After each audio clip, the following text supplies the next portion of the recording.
Assalamualaikum. We are from Group 5. Today, we'll be presenting a critical issues that has emerged within Zenith Tech Solutions. One that directly threatens our project timelines, team cohesion, and organizational reputation. In the identifying the problem, the central problem centers on a serious interpersonal conflict between two key team members, Aiman, our senior software developer, and Sarah, the project manager. The issues originated from disagreements over last-minute changes to the application security protocols. However, this wasn't just a technical disagreement. This situation escalated due to Sarah's lack of empathic communication and Aiman's difficulty managing emotional responses under pressure. As a result, this conflict has now impacted the broader team environment. So, why this is critical? This isn't a minor internal dispute, it's a high-risk situation with multiple consequences. The first one, project delay risk. The conflict has disrupted flows and team cohesion, putting our project deadline at risk.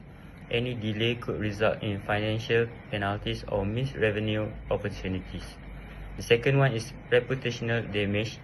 If we fail to meet the launch timeline, our credibility with client and stakeholders could take a serious hit. The next one is team morale. The fallout has affected not just Aiman and Sarah, but the entire team. Collaboration has declined and frustration is building, jeopardizing productivity and engagement. And the last one is the leadership gaps. Most importantly, the incident highlights a significant gap in leadership soft skills. Sarah poor communication and Aiman emotional reaction suggest a lack of critical competencies required for managing high pressure situation. I pass to the next. So now let's take a look at the second question. So the first one, we need to look at the role of Mr. Faiz. So as the CEO, Mr. Faiz has the authority and responsibility to step in when interpersonal conflicts threaten the success of the project. Being a neutral party means he does not take sides, but instead creates a psychologically safe space for open communication. By remaining unbiased, he can build trust among team members and reinforce procedural justice, the perception that the decision-making process is fair. So let's take a look at Sarah first. Sarah is high in power and achievement. Sarah enjoys being in control, directing others and influencing the project direction. This makes her effective in leadership and decision-making, but it also means that she may override input from others, especially if she prioritizes result over collaboration. Next is high need in achievement.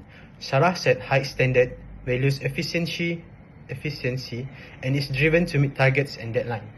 She's likely find satisfaction in delivering successful outcomes and solving complex project problems. Next, let's take a look at Aiman. Aiman is high in achievement and low in affiliation.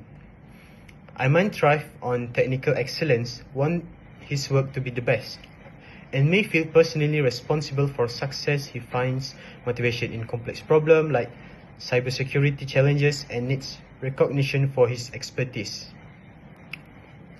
And for the low need of affiliation, Aiman may prioritize tasks over relationship and struggle with interpersonal communication when he's under pressure.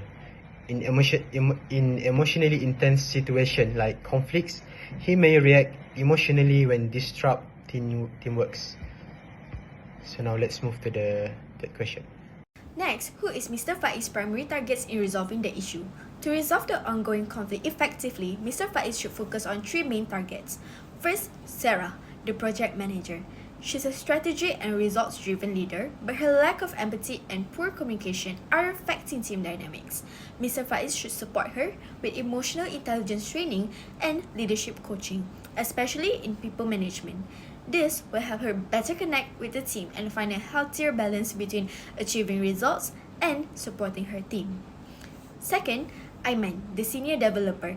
He's a cybersecurity expert with high technical knowledge, but he tends to react emotionally under stress, which adds to the conflict. To help him perform at his best, he needs recognition for his expertise, stress management resources, and coaching in handling conflict and communication more constructively. And lastly, the project team as a whole. They're the ones most affected by the tension between Sarah and Ayman, leading to low morale, poor collaboration, and possible delays.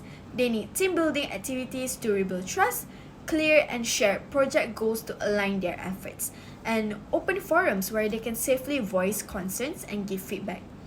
By addressing these three areas leadership, key expertise, and team culture Mr. Faiz can create a more supportive, productive, and cohesive work environment. That's all from me. Hi, my name is Winilima Najuli. My part is about the best practice to tackle the problems. The first is identify root causes and individual needs.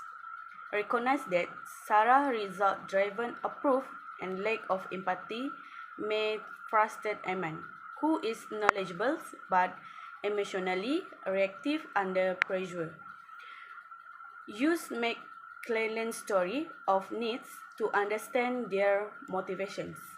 Sarah may be driven by achievement and power, while Ayman may need affiliations and competence to feel included and respected.